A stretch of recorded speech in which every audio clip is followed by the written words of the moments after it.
Bismillahirrahmanirrahim. Assalamualaikum warahmatullahi wabarakatuh.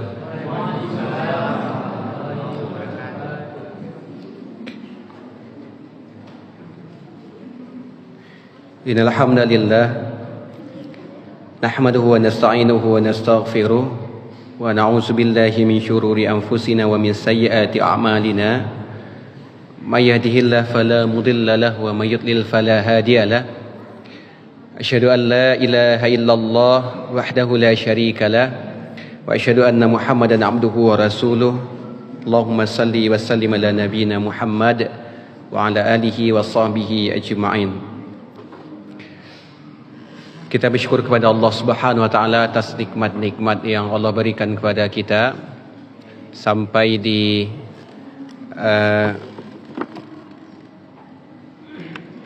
malam ke-25 Ibu dan Bapak. Sampai di malam yang ke-25 ini Allah masih memberikan kesehatan dan kesempatan kepada kita semua untuk menghidupkan malam-malam bulan Ramadan, yang mana Rasulullah SAW diceritakan oleh Sayyidah Aisyah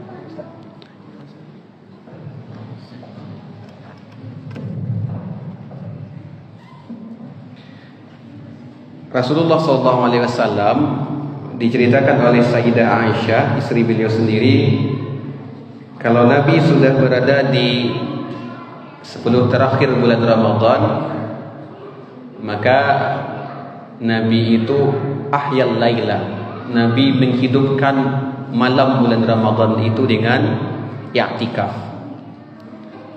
Kemudian wa ayqaza ahlah, Nabi kemudian membangunkan keluarganya, anak dan istrinya, untuk menghidupkan malam bulan Ramadan.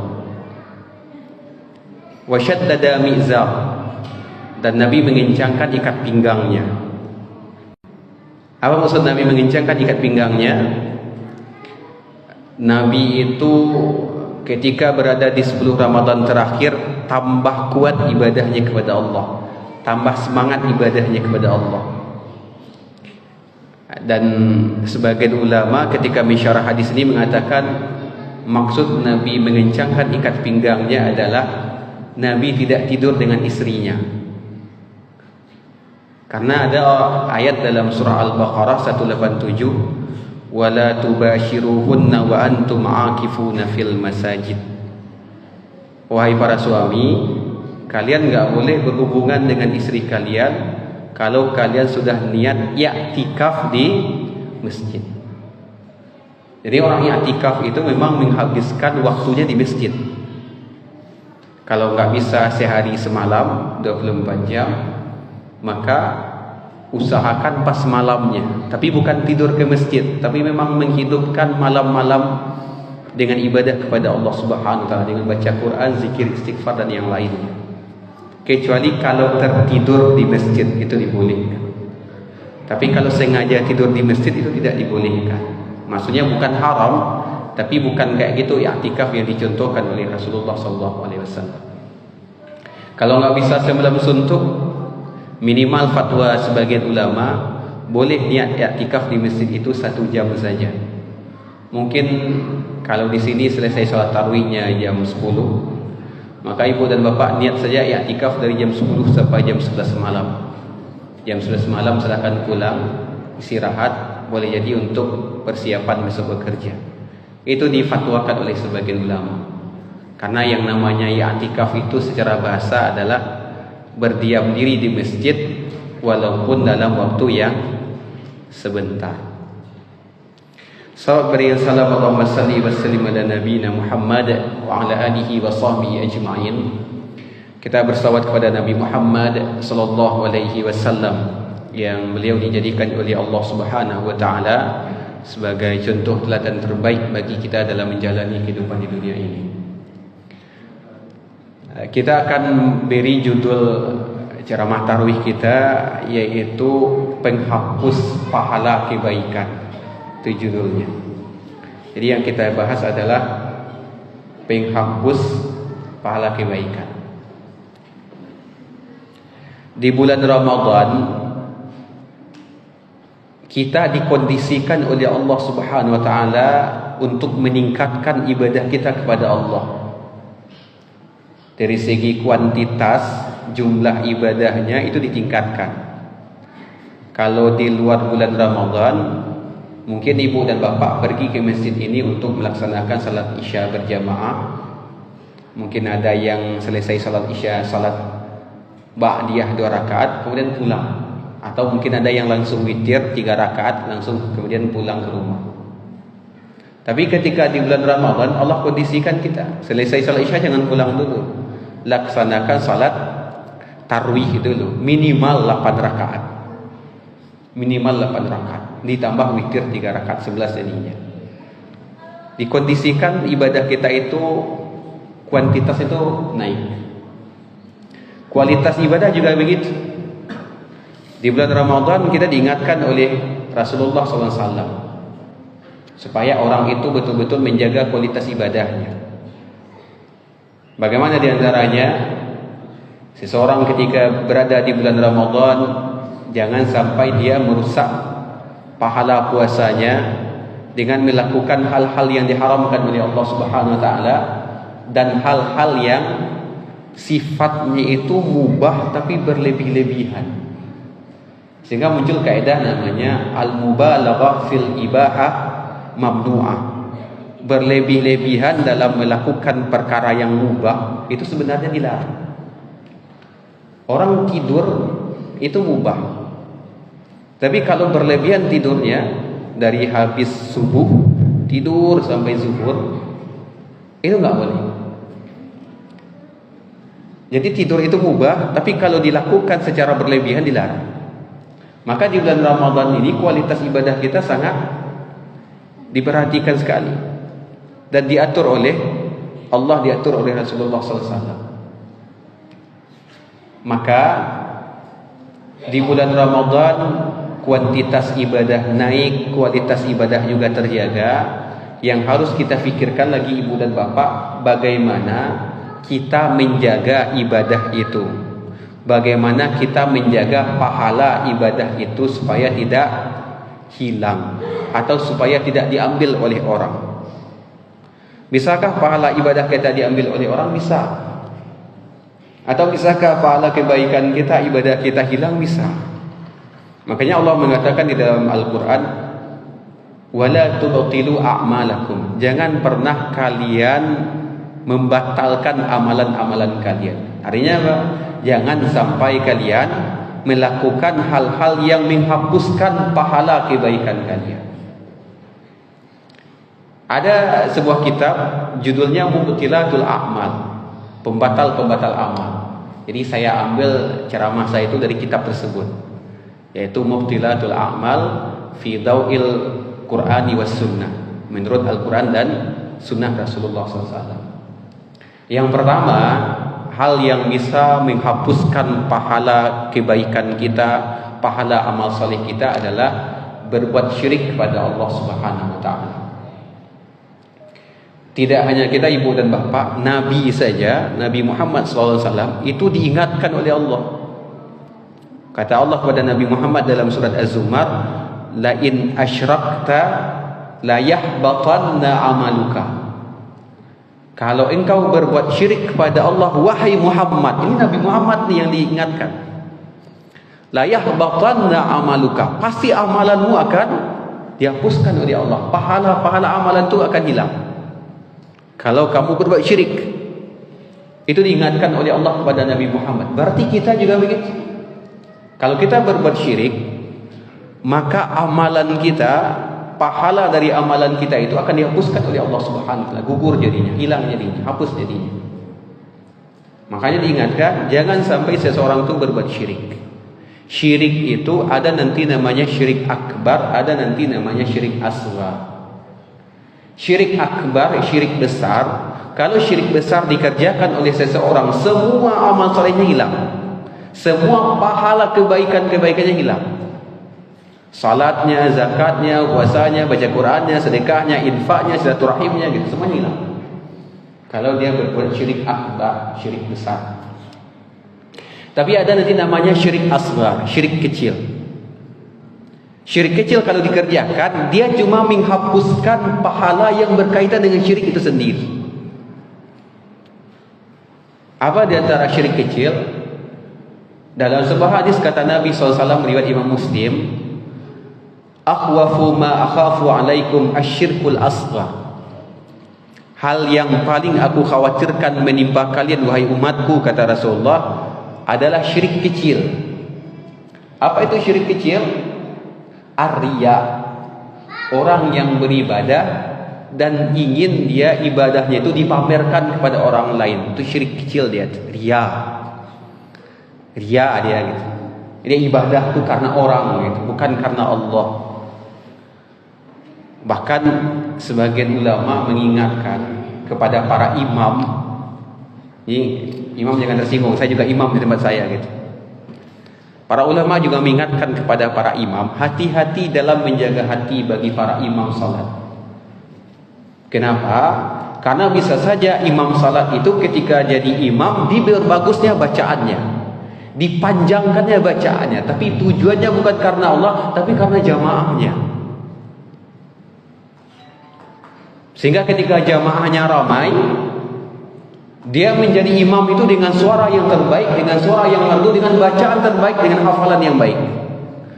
Namun ketika dia salat sendirian atau dia salat dengan jamaah yang sedikit saja, kurang semangatnya untuk membaca Al-Quran dengan cara terbaik, dengan suara terbaik. Maka kata para ulama, hati-hati, boleh jadi ada unsur riyanya ketika jadi imam.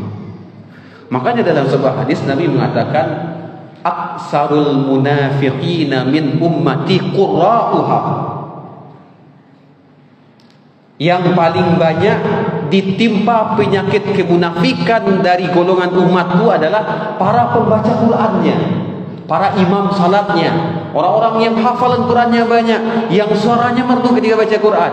Jadi imam dia senang orang dengar bacaannya. Tapi kata Nabi, paling banyak tertimpa penyakit munafik orang-orang kayak gitu tuh.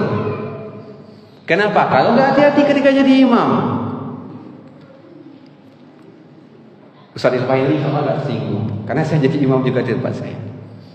Yang jadi imam yang bisa jadi imam gitu. Itu diingatkan oleh para ulama. Begitu juga dengan ibadah-ibadah yang lain. Saya sering sampaikan kepada ibu-ibu dan bapak yang pergi haji atau umrah, tapi banyak jamaah nggak suka sama saya. Tapi kita harus menyampaikan gitu. Suka nggak suka itu kan tergantung jamaahnya. Saya tidak menganjurkan ibu dan bapak banyak selfie-selfie di depan Ka'bah. Khawatir nanti ketika orang banyak selfie-selfie di depan Ka'bah dan membelakangi Ka'bah atau menyampinglah, kemudian diposting di status WA-nya, khawatir timbul riyanya. Kalau timbul riya kita ketika selfie-selfie di depan Ka'bah ibu dan bapak, atau di Masjidil Haram atau di Masjid Nabawi, khawatir nanti uang kita habis 30 juta untuk pergi umrah tapi hasilnya nggak ada. Kenapa hasilnya nggak ada? Karena unsur riya ada di dalam hati kita, sehingga Allah hapuskan amal soleh kita atau pahala kebaikan kita itu, pahala umrah kita itu. Memang boleh berfoto itu boleh, nggak dilarang kok berfoto, tapi hati-hati dengan penyakit riya merasuk dalam jiwa kita. Ini urusan hati masalahnya. Saya pun kadang ketika di dekat Ka'bah itu kadang memang ada aja keinginan kita ingin berfoto. Kadang ketika kita sholat di Masjidil Haram itu atau ketika di Madinah itu ada keinginan kita ingin berfoto. Tapi yang harus kita hati-hati, kita sekedar berfoto saja, kita ambil foto, tapi jangan sampai nanti kita pasang di status kita tujuannya supaya orang tahu kita lagi umrah. Atau orang memuji kita lagi umrah. Jangan. Khawatir yang tadi itu merasuk riya dalam hati kita, maka hapus pahala umrah kita atau pahala haji kita. Itu dikhawatirkan oleh para ulama. Makanya kata para ulama, seseorang yang berusaha menyembunyikan setiap amal salehnya jauh lebih baik dibandingkan orang yang suka menampak-nampakkan amal salehnya. Karena Allah lebih suka hamba-hamba Allah yang tersembunyi. Dalam hadis sahih dari Imam Muslim diantaranya kata Nabi, Innallaha yuhibbul abda at-taqiyya al-khafiyya al-ghaniyya. Allah tuh sangat cinta, sangat senang kepada seorang hamba yang dia itu orang yang bertakwa kepada Allah. Namun ketakwaan itu al-khafi, disembunyikannya dari banyak orang. Dan al-ghani, orang yang merasa cukup dengan pemberian Allah Subhanahu wa taala. Riya itu ibarat syirik kecil. Kalau syirik besar banyak. Ada orang yang datang ke dukun atau arraf ke bahasa Nabi atau tukang ramal, bertanya, dia percaya dia dengan setiap ucapan dukun atau tukang ramal itu syirik besar, menghapuskan bahkan 40 hari pahalanya tidak Allah terima. Nabi mengatakan, man ata arrafan aw kahinan fasalahu fasaddaqahu lam tuqbal lahu salatun arba'ina yauman. Siapa saja yang datang kepada arraf atau kepada kahin, kalau arraf ini tukang ramal, kalau kahin ini kayak dukun-dukun itu yang katanya dia bisa mengetahui benda-benda hilang. Siapa yang datang kepada para dukun, para arraf, tukang ramal, bertanya dia kepada tukang ramal atau dukun itu dan percaya dia dengan ucapan dukun atau tukang ramal itu, lam tuqbal lahu salatun arba'ina yauman, 40 malam Allah enggak terima salatnya. Berarti ini syirik besar. 40 malam Allah enggak terima salatnya, tapi dia tetap wajib salat. Maka jangan sampai kita berbuat hal itu. Yang kedua, yang bisa menghapuskan amal kita ibu dan bapak adalah meninggalkan salat 5 waktu. Ibnu Qayyim al-Jauziyah, ini ibu dan bapak harus tahu, tapi jangan sampai dianggap saya keras nyampainnya. Ibnu Qayyim al-Jauziyah mengatakan di dalam kitab, beliau punya kitab namanya Kitabus Shalah, kitab tentang salat. Di muqaddimah ya, di awal-awal pembahasan kitab itu, kata Ibnu Qayyim al-Jauziyah, dosa orang ninggalin salat lebih besar dibandingkan dosa orang berzina gitu. Jadi ada orang enggak salat, dosanya itu lebih besar di sisi Allah dibandingkan orang yang berzina, tapi dia salat, orang berzina itu. Dosa orang yang ninggalin salat lebih besar dibandingkan dosa orang yang bunuh orang gitu. Kok gitu Ustaz? Memang kayak gitu aturannya. Karena Nabi mengatakan, man tarakas salata muta'ammidan faqad kafara. Siapa yang meninggalkan salat dengan sengaja, dia sudah melakukan kekufuran yang sangat besar sekali. Jangankan untuk ninggalin semua salat ibu dan bapak, satu salat asar saja sengaja kita tinggalkan, satu salat asar saja. Subuh dikerjakan, zuhur dikerjakan, asar nggak mau kita kerjain, malas atau apalah gitu, ulasan kerja atau apalah gitu. Maghrib nanti dikerjain lagi salatnya, isya dikerjain, satu salat asar saja ditinggalin. Apa kata Nabi dalam riwayat Imam Al-Bukhari? Man taraka salat al-asri muta'ammidan faqad habita amaluhu. Siapa yang sengaja ninggalin salat asar saja, semua amal solehnya Allah hapuskan, semua amal solehnya. Ibu baca Quran, sedekah, tarwih, i'tikaf, tinggalin saja satu salat asar, habis semua pahala kita, tidak ada lagi. Bahaya ninggalin salat asar itu. Makanya dalam surah Al-Baqarah Allah mengatakan apa? Hafizu 'ala salawati was salatil wusta. Kalian jaga tuh baik-baik salat 5 waktu kalian dan jaga salat asar kalian. Allah spesialkan penyebutan salat al-wusta. Jumhur ulama tafsir mengatakan wusta itu salat asar. Jaga baik-baik semua salat kalian, apalagi salat asar. Karena orang kalau sengaja ninggalin satu salat asar aja, udah tuh hapus semua kebaikan semuanya. Baru satu salat asar. Bagaimana kalau ada orang ninggalin semua salat? Subuh enggak pernah, zuhur enggak pernah, asar enggak pernah, maghrib enggak pernah, isya enggak pernah.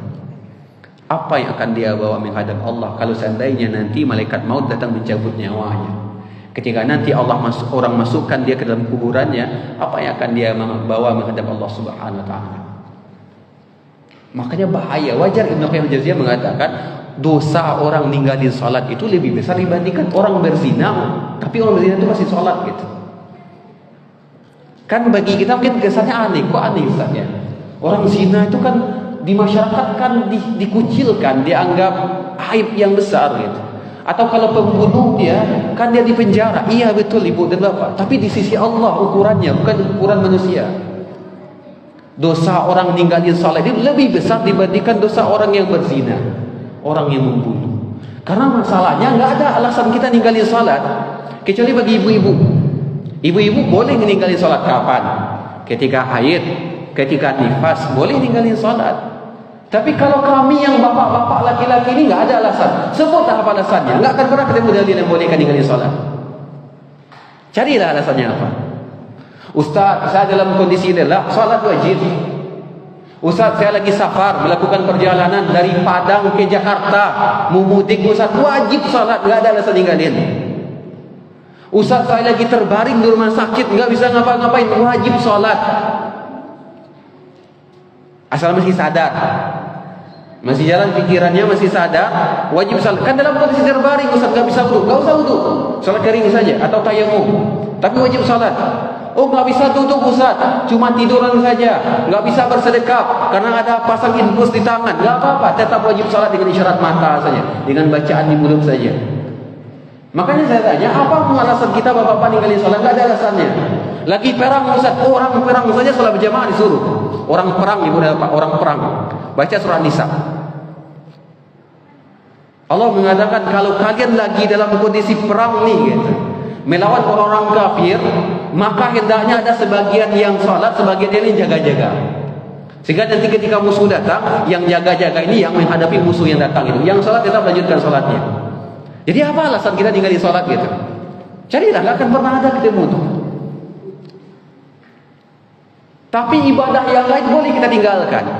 Puasa boleh kita tinggalkan ibu dan bapak. Kapan boleh tinggalin puasa? Nggak kuat kita puasa karena lagi safar, mungkin dari Padang ke Jakarta atau dari Padang ke Bukit Tinggi lah. Nggak kuat tidak usah puasa.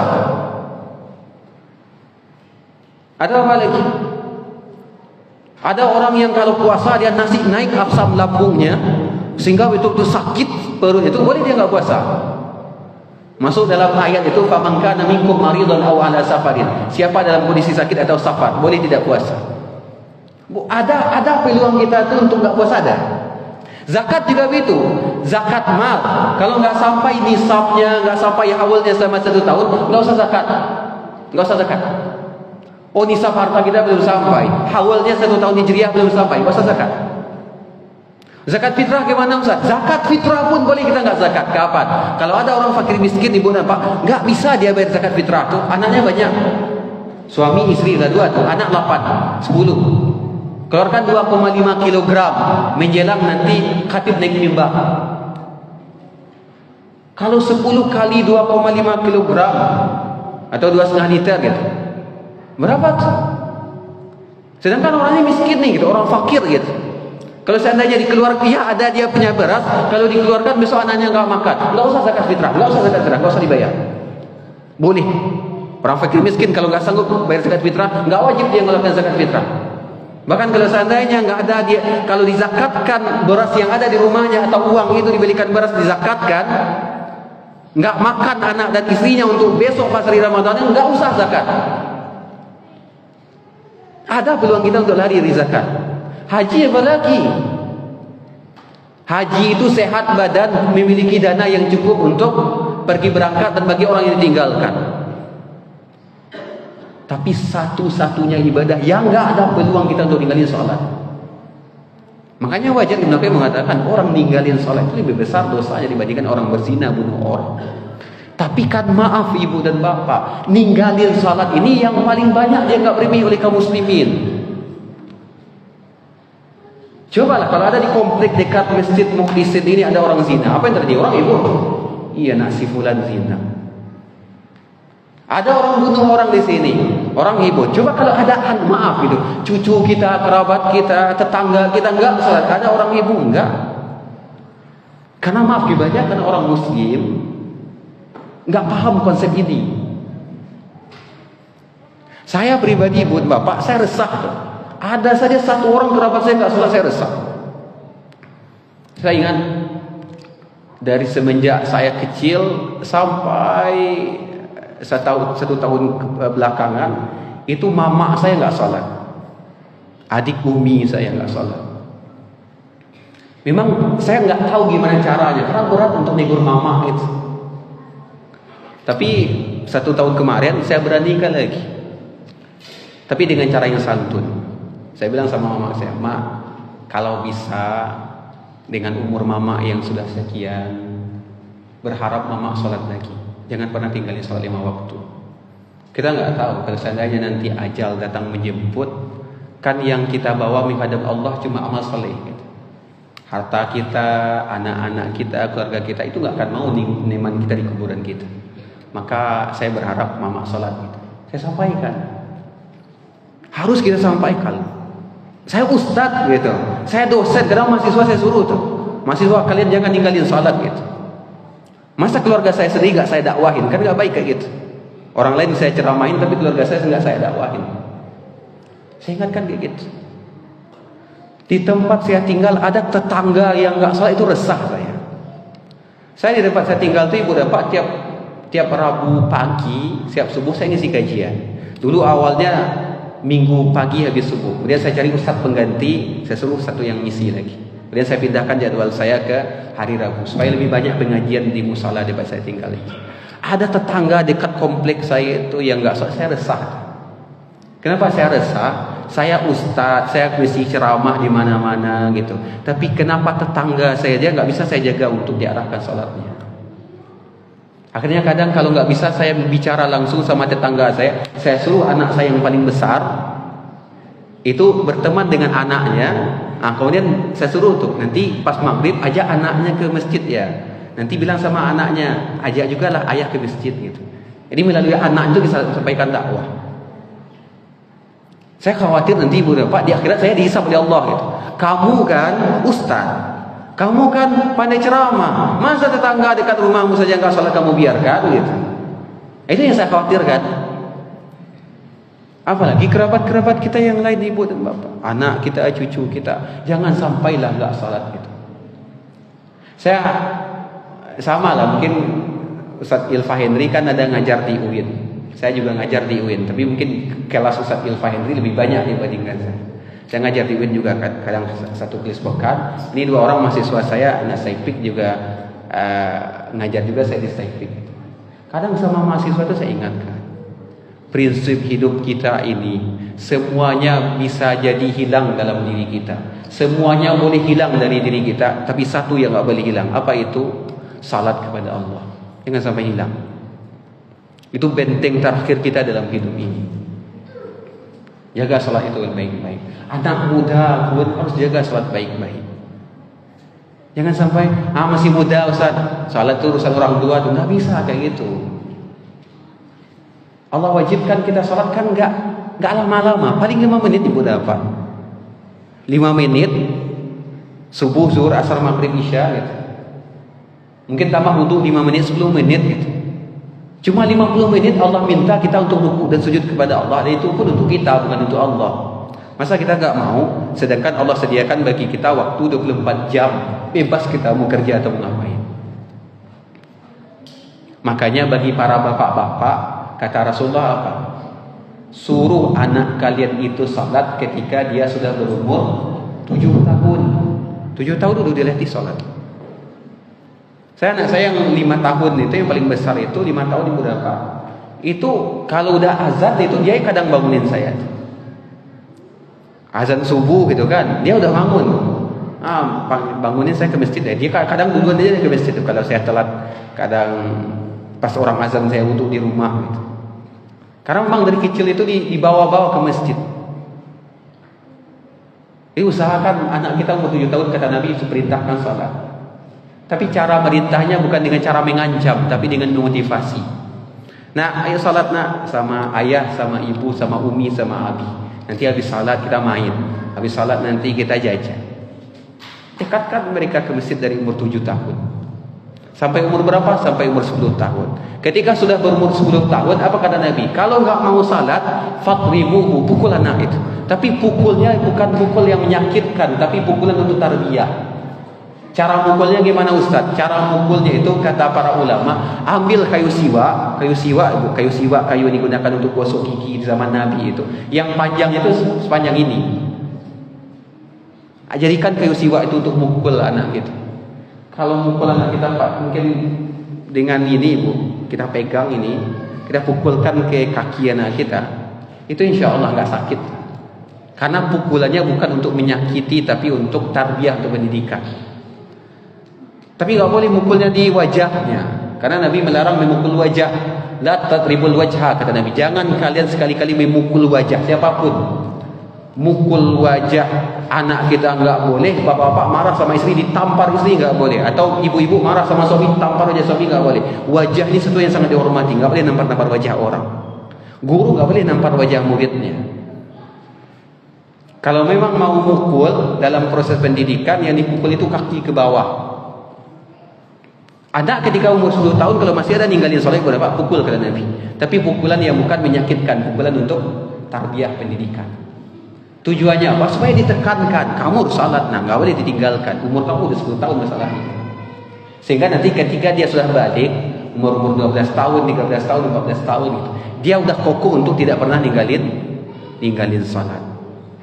Dan yang ketiga, yang terakhir Ibu dan Bapak, yang bisa menghapuskan amal baik kita adalah menggibahi orang, menggunjingkan orang, menyebut-nyebut keburukan orang lain. Maka selama Ramadan ini, jaga mulut kita baik-baik. Jangan sampai gibahin orang, gunjingkan orang, menyebut-nyebut keburukan orang. Kalau kita yang disebut keburukan kita, padahal kita udah berusaha menjadi orang baik, kita yang disebut keburukan kita, dicari-cari aib-aib kita, dicari-cari kesalahan kita oleh orang lain, maka biarkan saja. Beruntung kita Ibu dan Bapak. Orang kalau menggibahin orang lain, maka pahala dia diberikan kepada orang yang dia gibahin. Dosa orang yang digibahin dipindahkan kepada dia. Maka kalau kita digibahin orang, biarin aja, nggak usah dibalas dengan gibah sebaliknya gitu. Kalau orang gibahin kita, berarti dia ngambil dosa kita dan memberikan pahalanya kepada kita. Beruntunglah kita jadinya. Maka nggak usah keburukan orang dibicara-bicarakan. Termasuk saya sering sampaikan, mungkin pernah dulu saya sampaikan, keburukan apapun kalau memang nggak bidang kita nggak usah komentari. Keburukan presiden kah, menteri kah, gitu. Kalau memang bukan bidang kita, karena kita bukan pakar politik, nggak usah dibicarakan. Apa gunanya? Kan kita bukan bidang kita, dan bukan juga memberi pencerahan kepada orang lain, tapi kadang menanamkan sakit hati sama orang gitu. Itu presiden kita agak gini, makan gratis atau apalah, beri komentari gitu. Padahal nggak bidang kita gitu. Untuk apa nyakitin hati kita aja? Bagus kita bahas yang lain-lain. Saya kadang kalau ketemu sama orang-orang, bapak di kompleks saya, kalau udah bahas masalah pemerintah, saya bisa izin, Pak maaf Pak, saya izin pulang gitu. Gak nyaman saya bahas-bahas masalah pemerintah itu gitu. Karena masalahnya bukan bidang kita juga. Maka hati-hati jangan sampai gibahin orang. Karena kalau kita menggibahin orang itu dapat, amal-amal kita akan diberikan kepada orang yang kita gibahin, dan dosa orang yang kita gibahin itu akan ditanggung kepada kita. Rugi kita jadi. Maka mudah-mudahan di bulan Ramadan ini kita jaga baik-baik amal-amal soleh yang sudah kita kerjakan dari 1 Ramadan sampai 24 Ramadan nih. Kita jaga baik-baik, jangan sampai kita melakukan hal-hal yang bisa menghapuskan pahala kebaikan kita tersebut. Itu dapat kita sampaikan, mudah-mudahan diberkahi oleh Allah Subhanahu wa taala. Subhanakallahumma bihamdika asyhadu an la ilaha illa anta astaghfiruka wa atubu ilaik. Assalamualaikum warahmatullahi wabarakatuh.